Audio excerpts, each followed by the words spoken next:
begin with the speaking portion of our luncheon. This year's luncheon committee has done a tremendous job bringing us new and exciting speakers to Monterey for our luncheon series.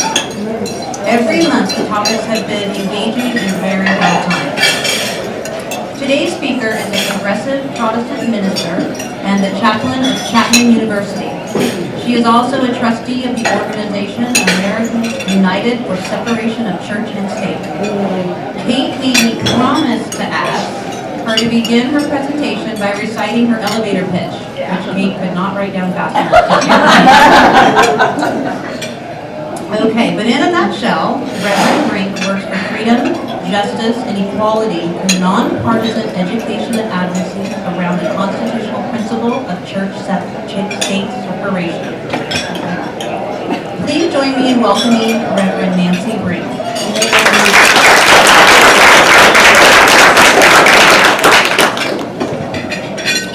Good afternoon.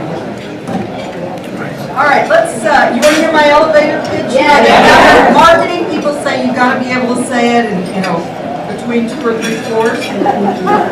AU, we're the people who protect religious minorities, non-believers, and unsure folks from the tyranny of evangelical Christianity. So how many of you just heard of Chapman?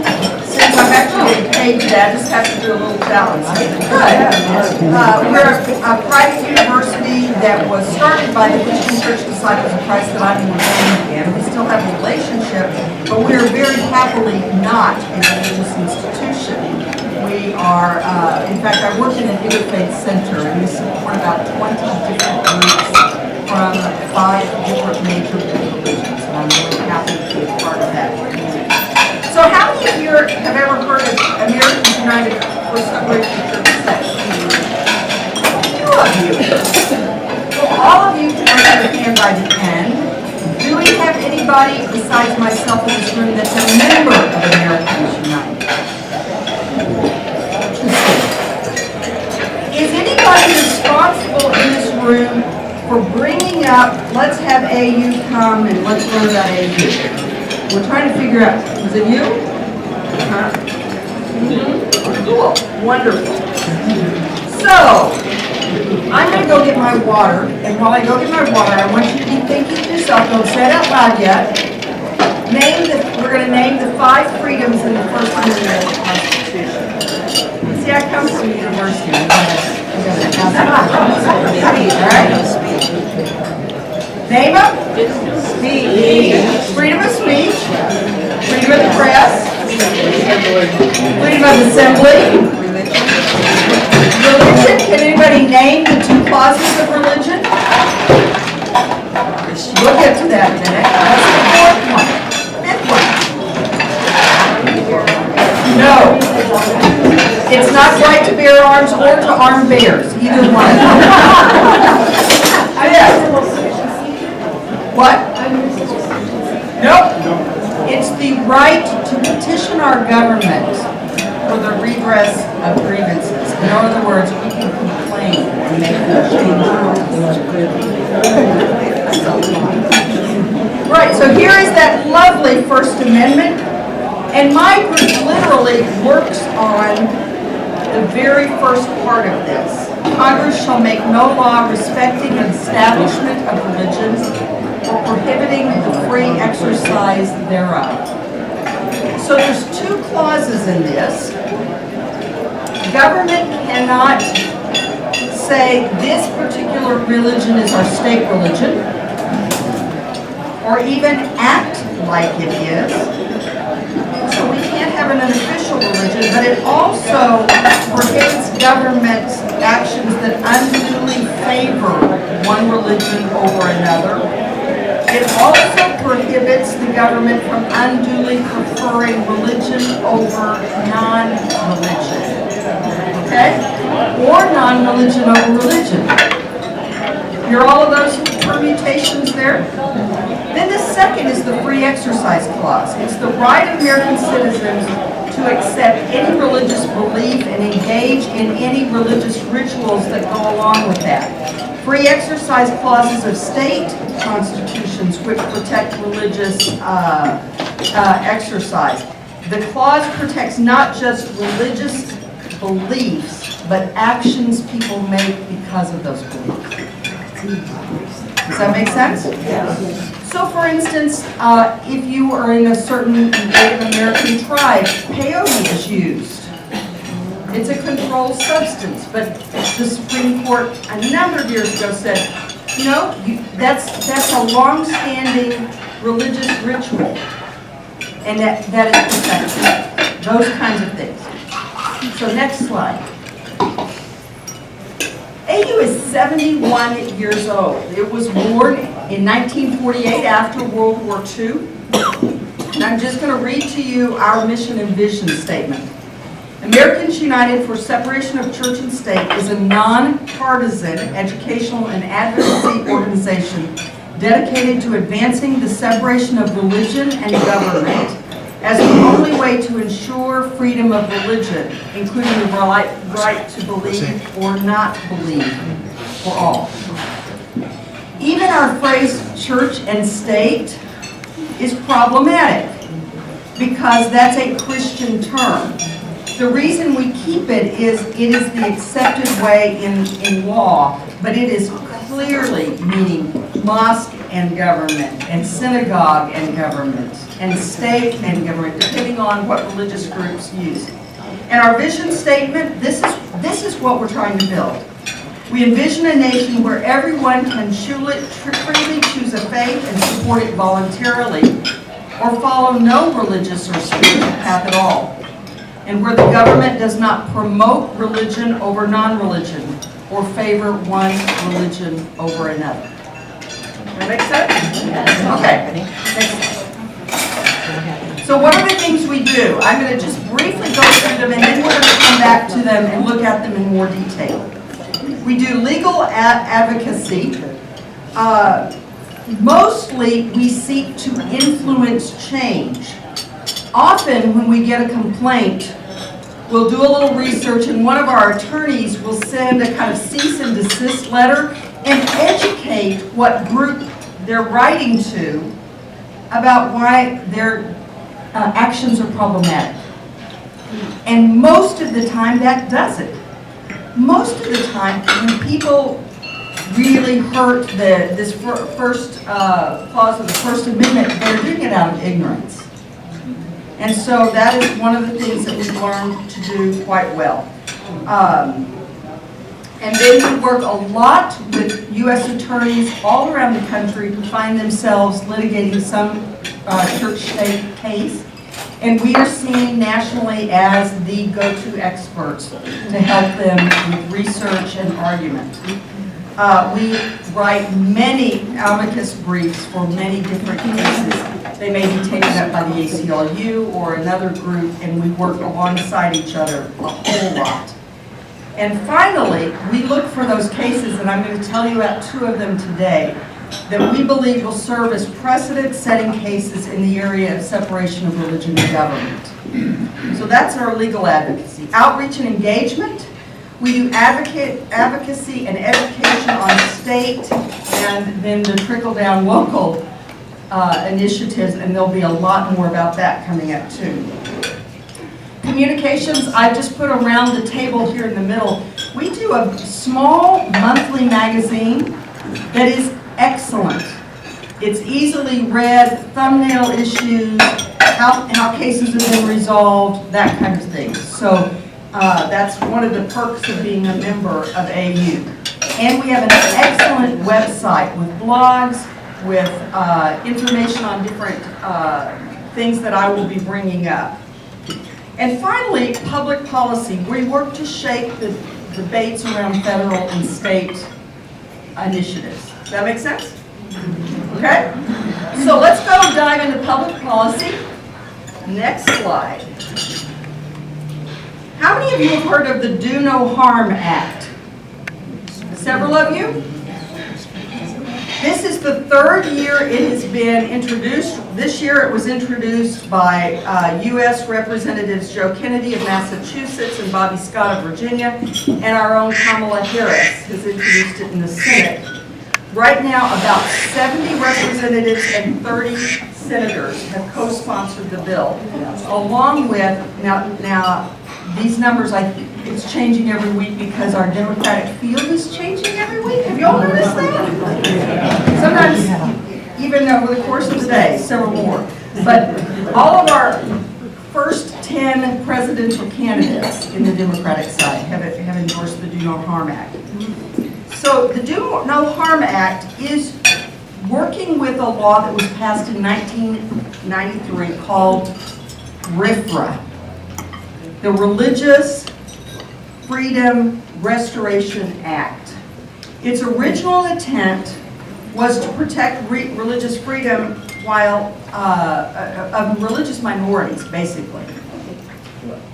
But in recent years, it's been taken up by evangelicals to do just the opposite.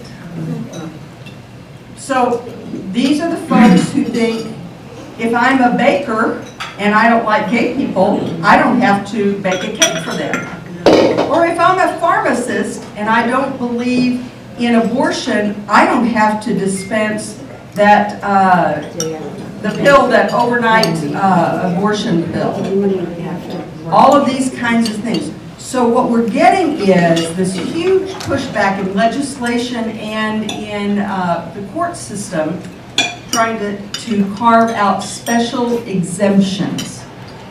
Now, I thought this had been settled back in the 60s. Do you remember the same arguments used? A few of you are old enough with me to remember that this was used in the reason we could, I could have a diner and not serve black people in my diner.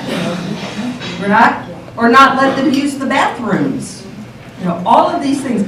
And the arguments then and the arguments now are couched religiously. And that's how we get involved in it.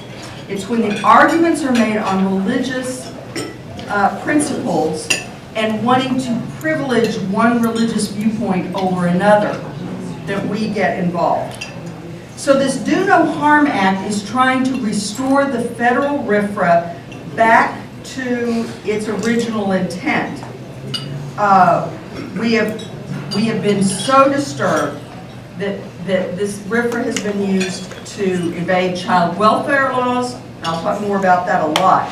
Undermine workplace rules, deny access to health care. There's a huge amount of litigation right now for Catholic agencies that want an exemption from providing birth control to their students if they are a school and or employees.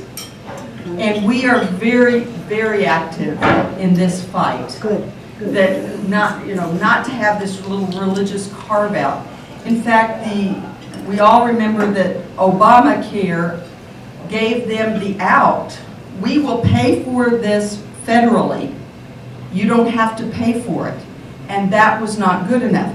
And the reason that was not good enough is they want to ultimately make this the law of the land.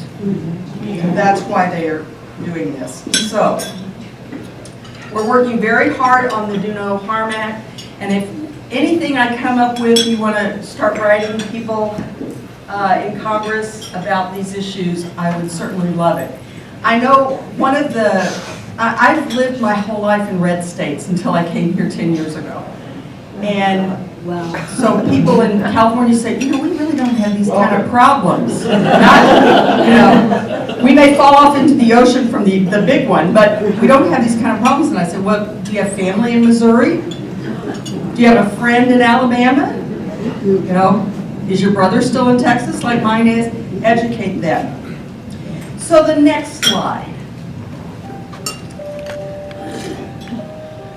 Oh, good. It plays. Oh, good. I couldn't make it work, so just watch this and we'll talk about it.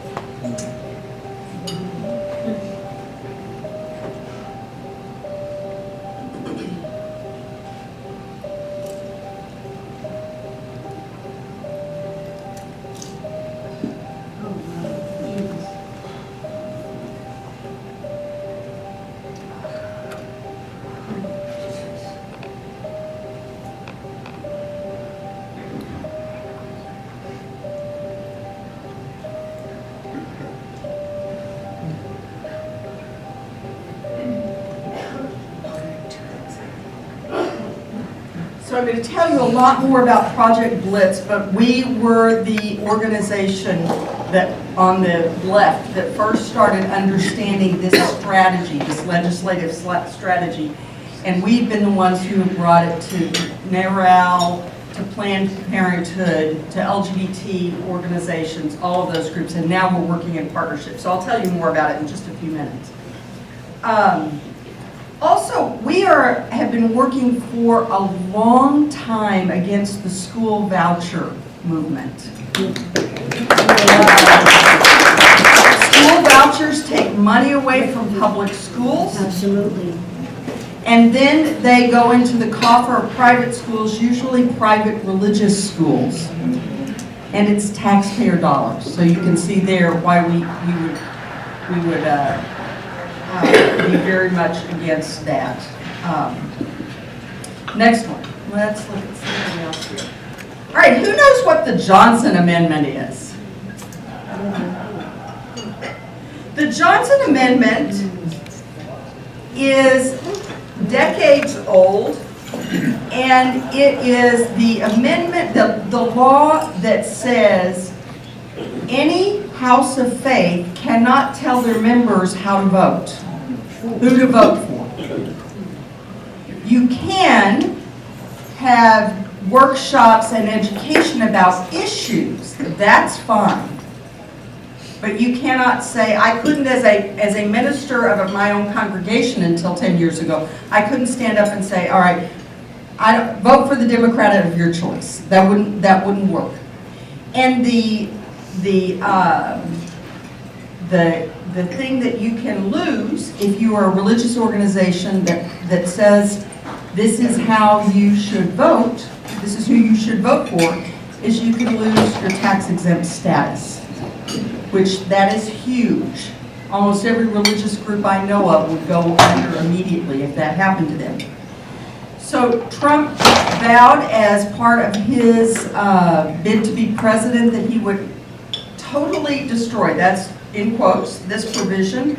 And there have been many attempts in the last 2 years to get rid of the Johnson Amendment. And we have been leading that effort that has kept that amendment in place, that law in place. We've organized almost 5,000 religious leaders from across the world religion spectrum in our United States. And we have 30 national organizational sponsors, all of us working, and we have settled that one again, at least for the time being. So that's another thing just to keep an eye on. It's a federal thing. All right, let's go and talk about legal advocacy. So I said we look for cases, and this one just got filed last month. So on January 23rd, it's all right. Oh no, it's on there. We thought it was really fun. Her name is Amy Madonna. So, see, on my computer it didn't play this, so. It's so good. My AU marketing partner said, okay, I said, these are the slides I want, and they sent them to me, which was very, very helpful, because I am not very good at PowerPoint, so. So the administration came out this year on January 3rd with a waiver regarding the federal non-discrimination regulation on the basis of religion. He referenced this waiver at the National Prayer Breakfast on February 7th.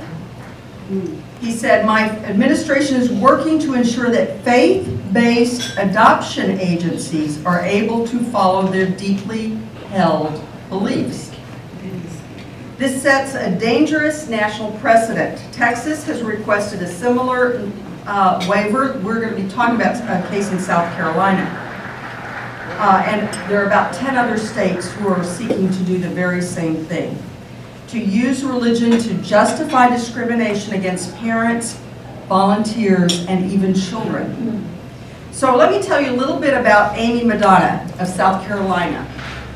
Her father grew up in the foster care system.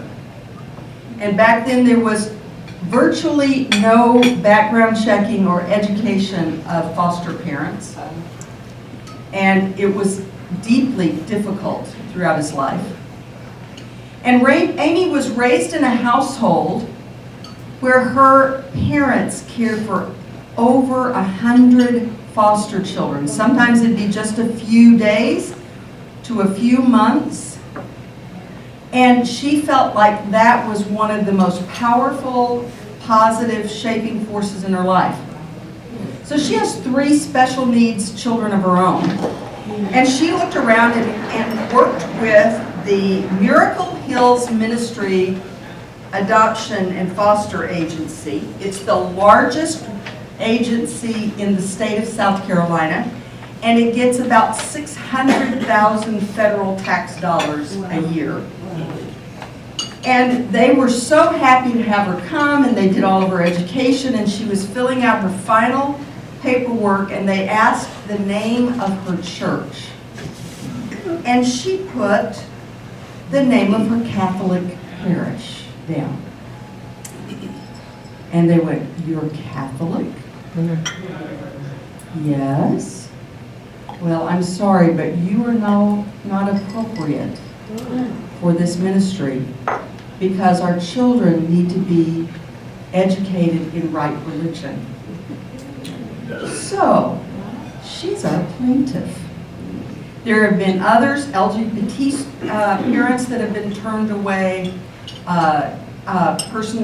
Jewish parents that have been turned away in South Carolina. And so we are going to bat for people like Amy.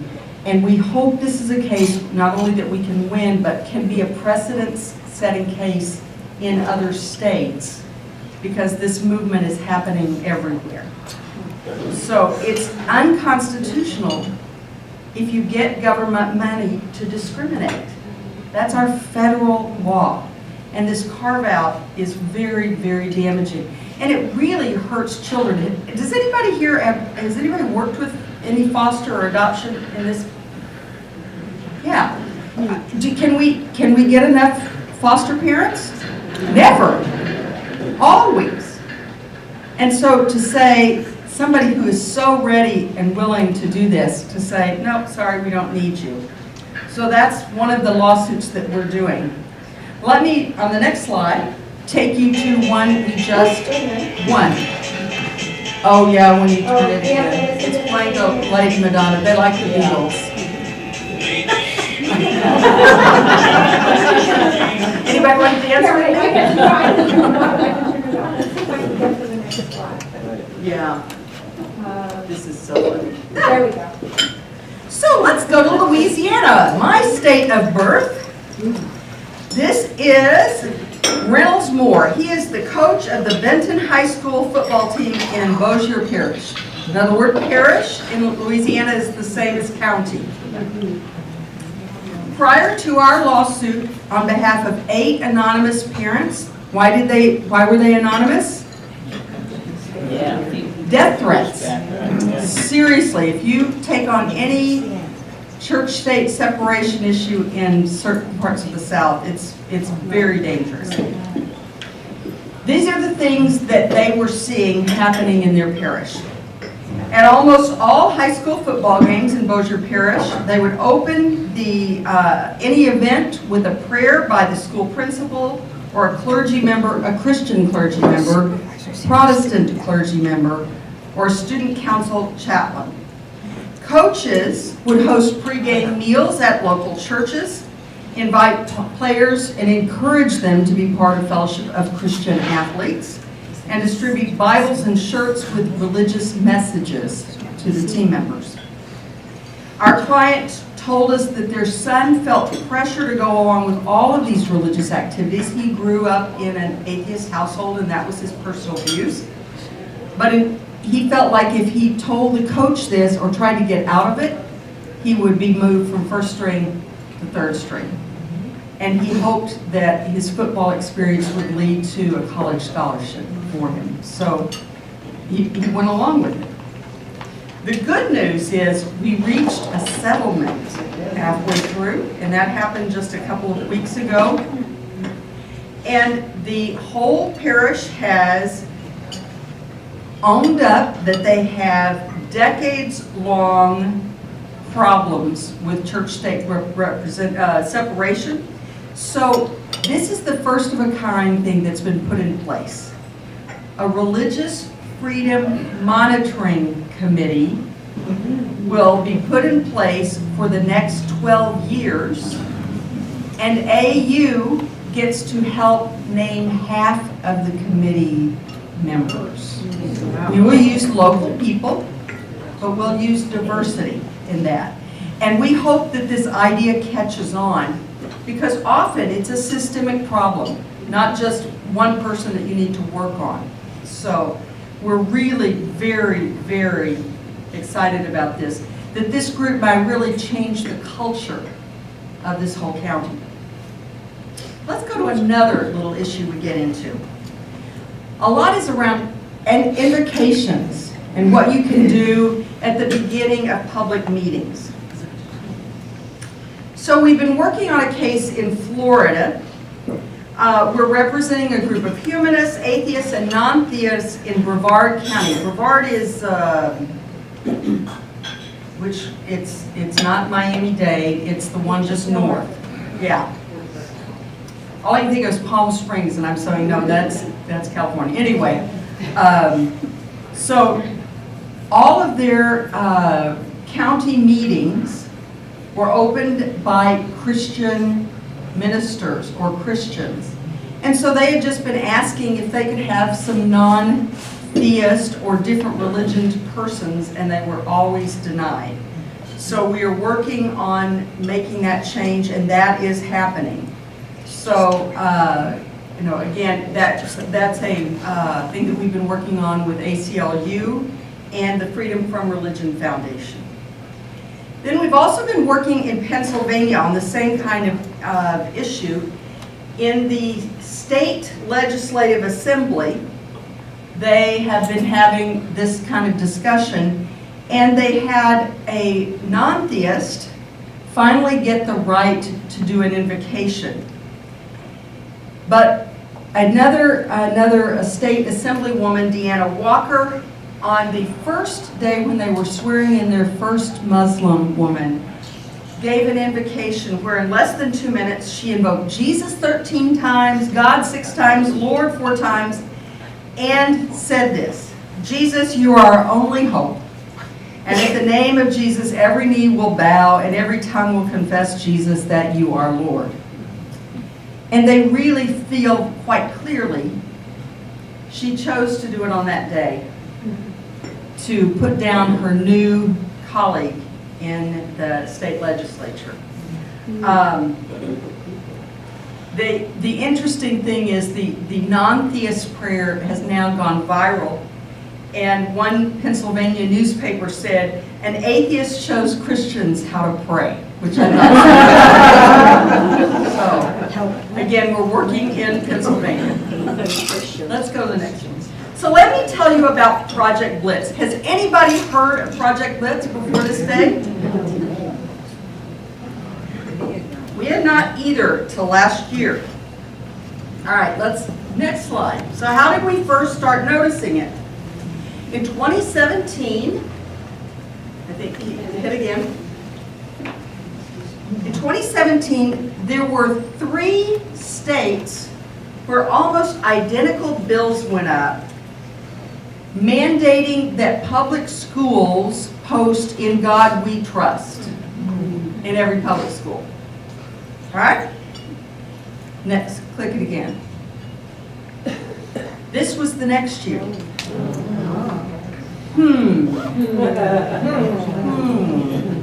So one of our interns started digging around on the internet and found Project Blitz.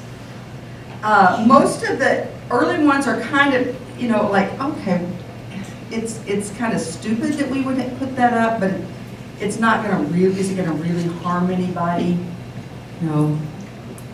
So she found this amazing 48-page report that was being sent through state legislative prayer networks that have been organized by evangelical power groups.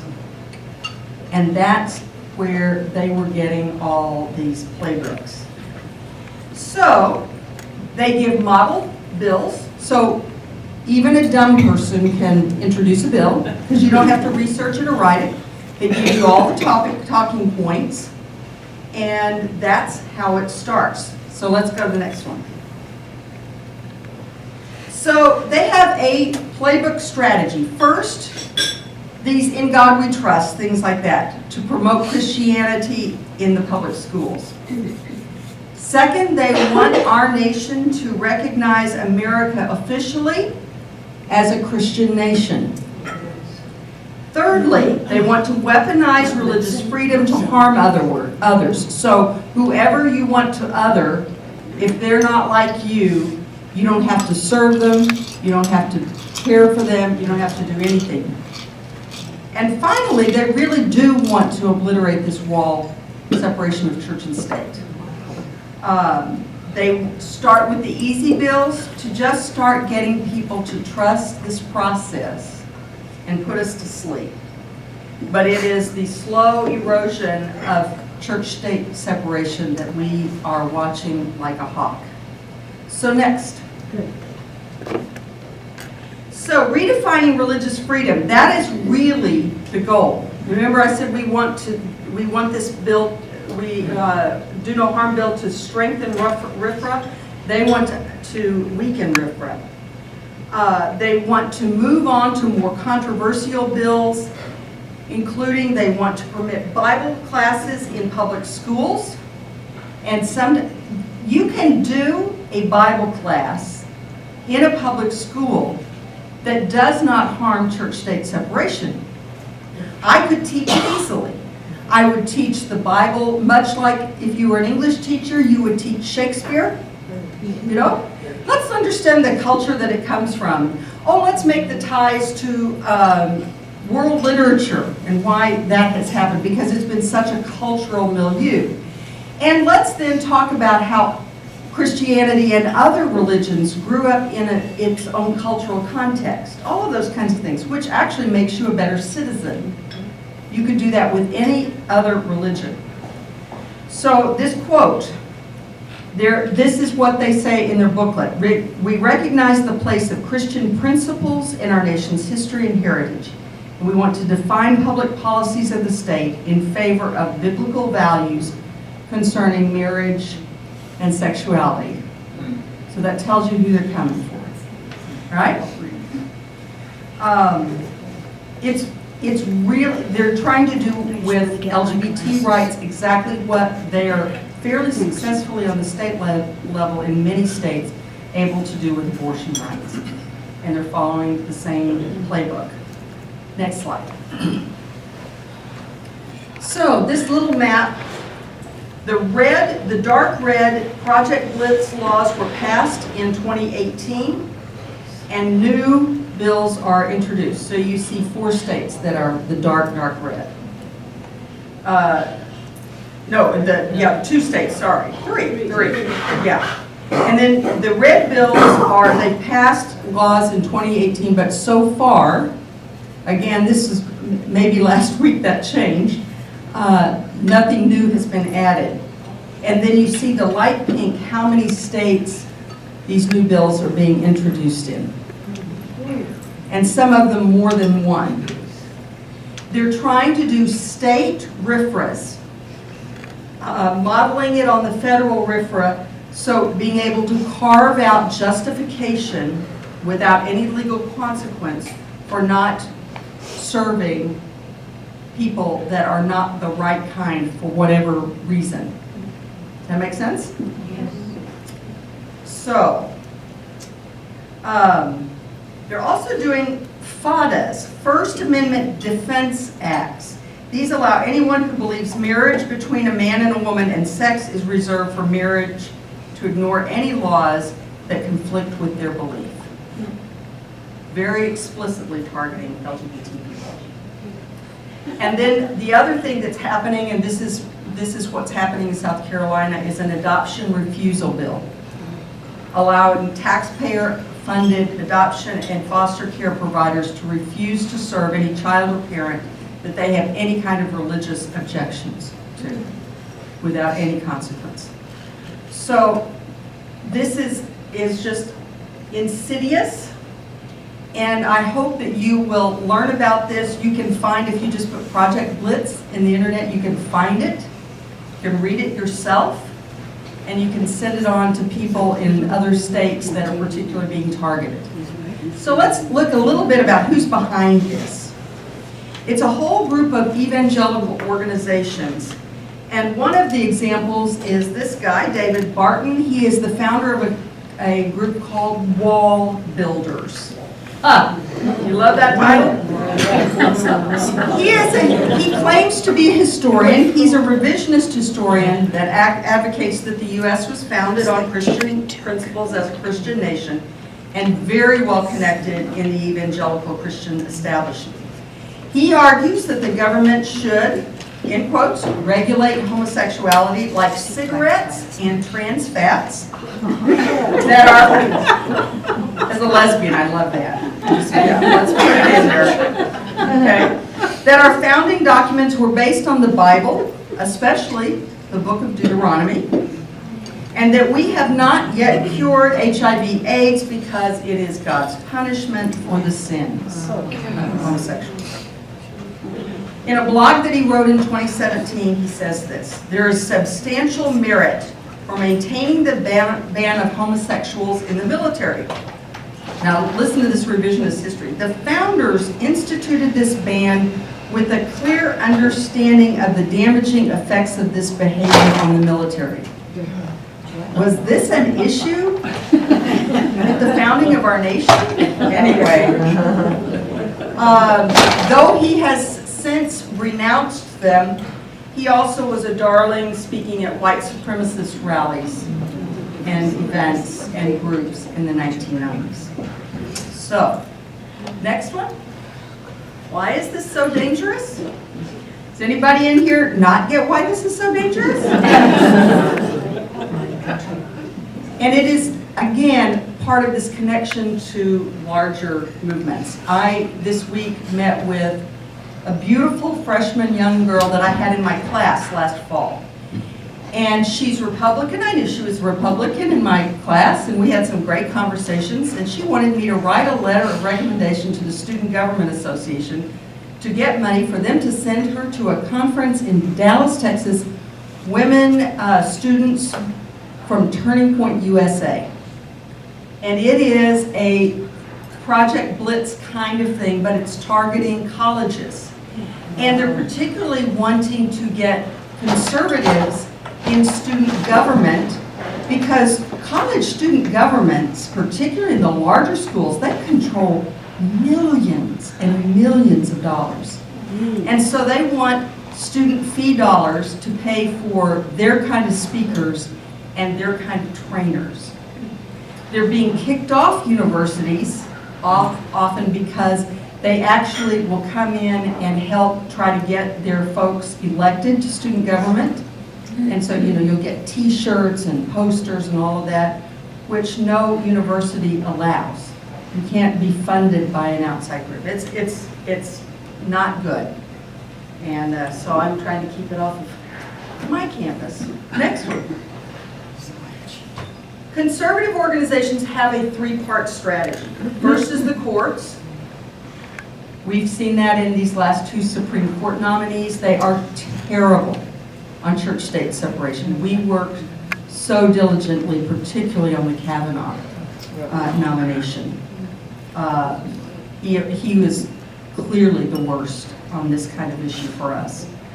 Then the executive branch. Sorry, I was not able to change out, you know, it's hard to keep up. If you're trying to keep up with the Trump administration on the flavor of the day, it's hard. But the Trump administration is doing things in Department of Justice, through Health and Human Services, Department of Labor, ICE, all of these things, this agenda. And finally, this state legislature thing is the Project Blitz work that I was telling you about. Next slide. Let me just give you the stepping stones, and it's laid out in Project Blitz. In God we trust. Then teachers promote prayer in public schools. Then we're teaching the Bible in public schools. Then we are doing public policy resolutions condemning LGBTQ people and honoring Christian heritage, denying women access to birth control, using taxpayer money to discriminate against LGBT people, and then find religious exemptions to every law in the land. So, this is not for the faint-hearted. So, next slide. What happens if you are a state legislator and you oppose these bills? These are examples of what happened when one of these was announced in Minnesota, and it went viral, and certain state legislators who were fighting against it were targeted by right-wing media. And then they got death threats. It's just been very, very difficult. And everything goes viral way too quickly as they start feeding off of each other. Next slide, because I want to leave time for questions. So these are just some examples. I'm not going to go through each one, but again, I've been telling you about where we're seeing these things happening the most. Last slide. What can you do? So I would love it if some of you would think about becoming an AU supporter. I believe it's $35 a year. This is doable. I encourage you to be a monthly giver like I do. I don't give a great deal every month, but I have found it's really good, and they do great communication. We have just written the trustees a 5-year plan. We passed that 2 weeks ago. I got to see the Cherry Blossom Festival, which was pretty wonderful. One more thing off my bucket list. And one of the things that we will be starting next spring is having a national meeting, which will be a y'all con, and it will include spending time on Capitol Hill, trying to talk to our government officials about our concerns. So if you're interested in anything like that, you will find out more about it once you become a member of AU. I really encourage you to educate people in your sphere of influence about Project Blitz, because it's these insidious things on state levels that don't sound very, like, is that really going to hurt things? No, we need to be very wise. So, last one. Questions? Yeah. Comments? Speeches? Yeah.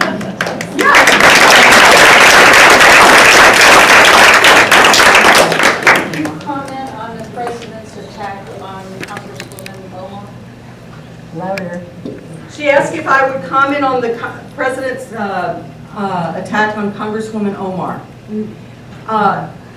There is so much brain research. I geek out sometimes being on a college campus about when you mix powerful images that evoke powerful feelings.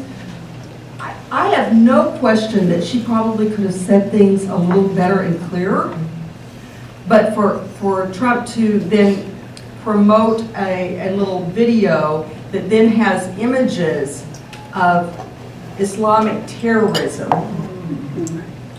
which is not what she's talking about, and in any way. So it's absolutely awful, and it's the fear and uncertainty of the Muslim community is palpable in our nation.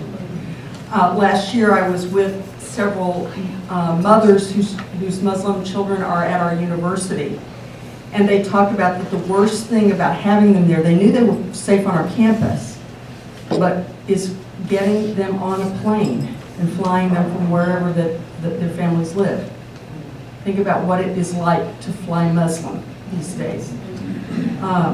So it's exceedingly difficult, and he knows exactly what he's doing.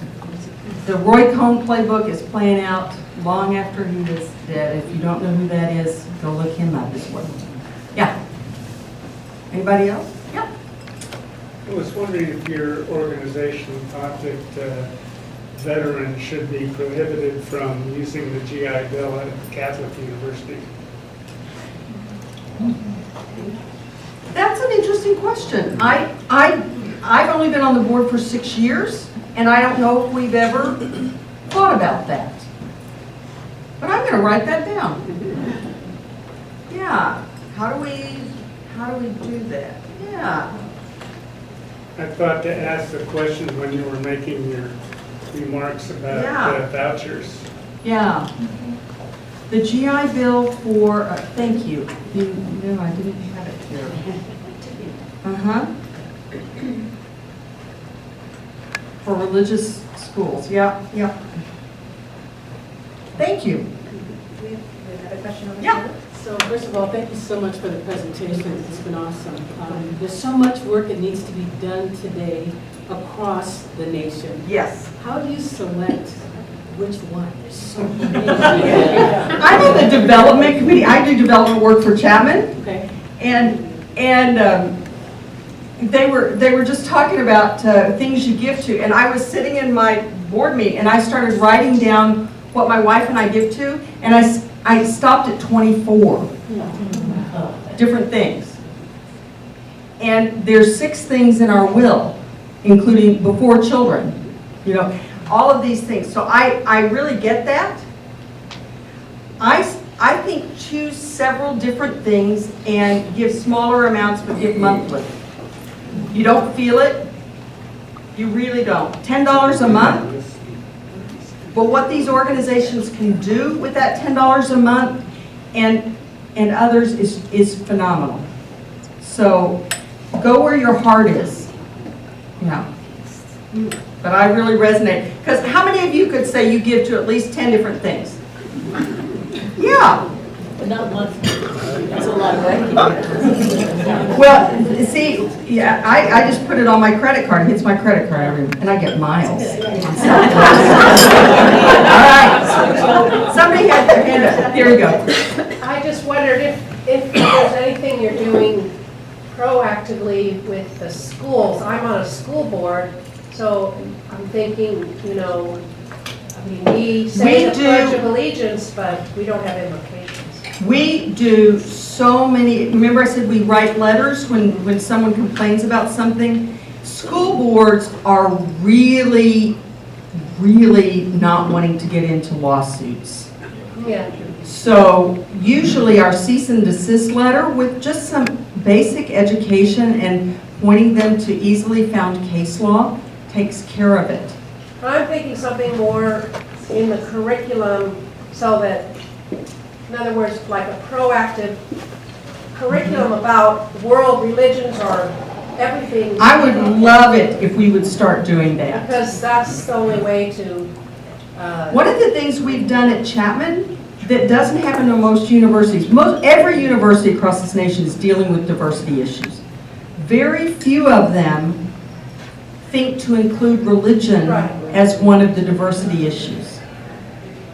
So it's really important. Yeah, sir.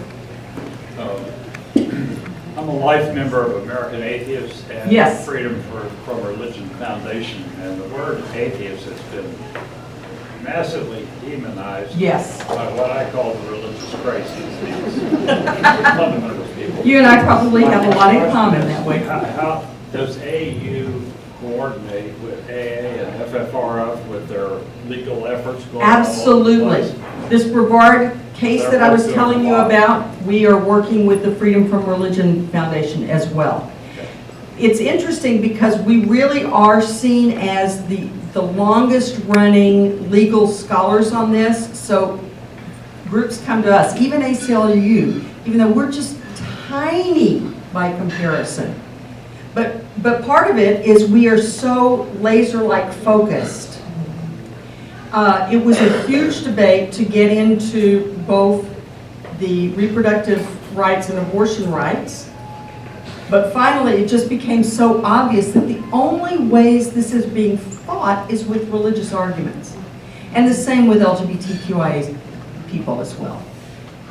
We lost donors who didn't think that that was proper, you know, but that's what you need to do. It's the right thing to do. And we have atheists on the board. In fact, our largest donor is an atheist from California. So, yeah. I've been reading that the evangelical movement is largely headed by male-dominated patriarchy. You haven't mentioned that. No, you haven't mentioned that. It's white, it's male, it says it straight. I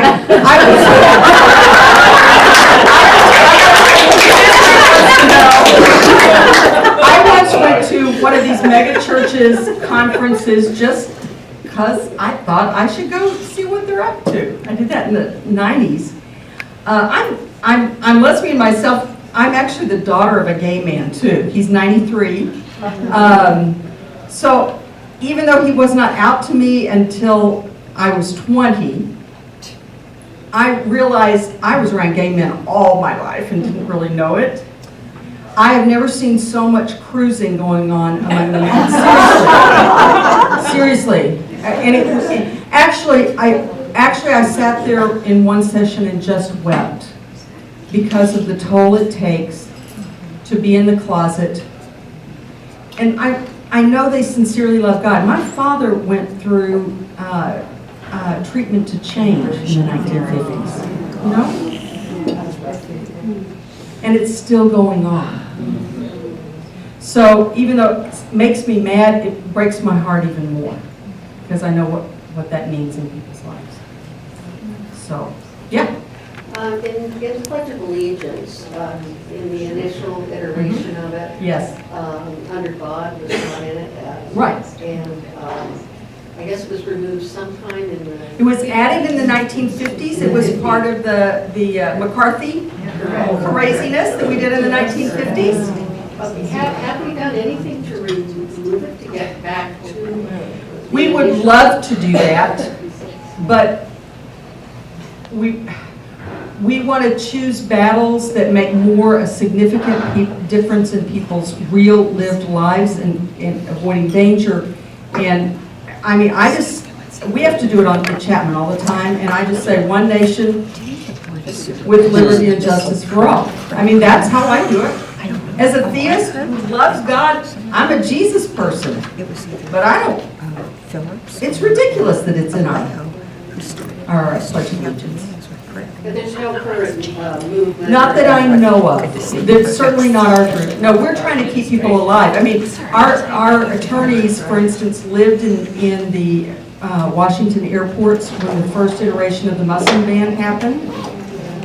I mean, they were spending 48 hours at a time there trying to help people who were caught up and couldn't leave the airport. Yeah, terrible stuff. Yeah. You just say first. You had a hand up back there. Oh, yeah. The pastor of my small non-denominational church is a gay man. And do you feel that, having come out here from Texas, that maybe people are a little bit, you can be of faith or not be of faith and be whatever you are, just kind of normally without having it be such a huge deal? I mean, is that when I interviewed for my job 10 years ago, I was a pastor in Omaha, Nebraska for 20 years. And I was in the closet the first 7 years I was there, and then came out because I felt called to adopt a little girl from Vietnam. And I was just not going to be in the closet because she needs to feel proud of her family. And if she saw me hiding, then she'll feel shame. That's what kids do. Not one person left my church in Omaha, Nebraska. I think it's changed so fast. Anybody hear NPR yesterday? They were talking about some of these new studies that from 1988, 11% of people said we could have gay marriage, that's right, and now it's 68%. Think of that shift from last year. But I think it's happening because we see gay people in our churches. They may be our sons or daughters or our daddies, or our mothers, fathers, definitely co-workers. And even among my evangelical students, it's not an issue for most of them at all. So, in fact, I think that's the biggest hurdle Christianity has, because for this generation, it is that Christianity is bigoted and mean-spirited and two-faced. It's very, very painful. So, yeah. Does the Johnson Amendment prohibit religious organizations from telling congregants how to vote on issues, gay marriage or abortion or whatever? It's a gray area. It's never been litigated, but it really discourages telling any citizen by their religious group as a kind of test of membership kind of thing. So our trouble right now is, since the Bush administration and Obama didn't correct this, we have not had IRS hiring enough people to even begin to look at anything related to taxes, much less these complaints, which are filed very often. Nothing happens, and these mega churches know nothing happens. Yeah, it's really hard.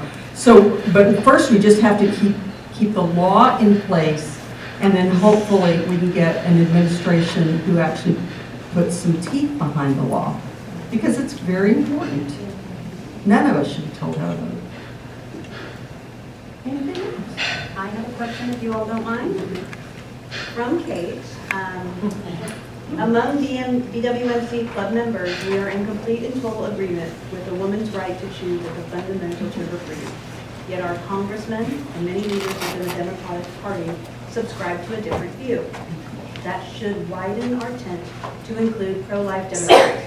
I'm having trouble with it.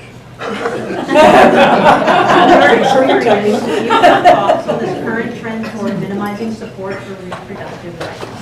I have a huge, I feel very strongly that we as Democrats need to hold to that. Does that mean that every one of us is going to come to that conclusion? Absolutely not.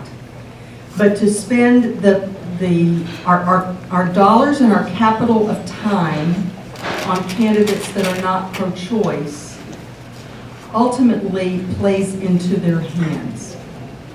I think it was very prescient that The Handmaid's Tale got made into a series.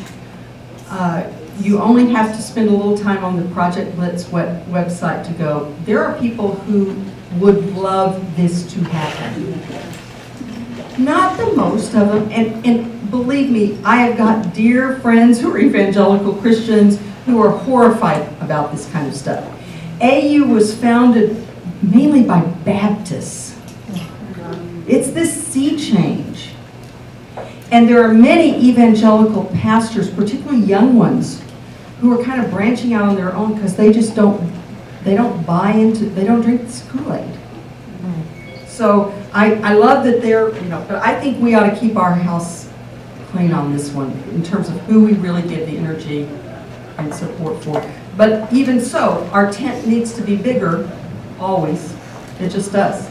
Yeah. I just wondered if you'd make a quick comment on the wonderful Mayor Pete. The way he is just coming into this question head on and just saying, it's not me, it's you. And I have a deep faith and a great interpretation of the way I live my life. This is on you. I've never seen anything so refreshing in my life, and I just thought you might want to comment on this. How many of you watch Rachel Maddow? I watch Rachel Maddow more than I read my Bible.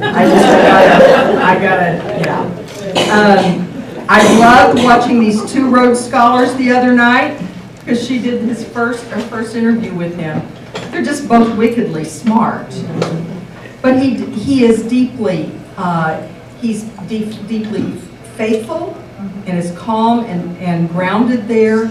His whole public service in terms of military service is very, very convincing. He's probably too young, but I think some of the others are a little too old. That's what I think. Yeah. Anyway, but it's going to be we're going to have fun, and I think we will get an outstanding candidate for president. But he's maybe not now, but we're going to keep watching him. Yeah. Please help me in thanking Reverend Nancy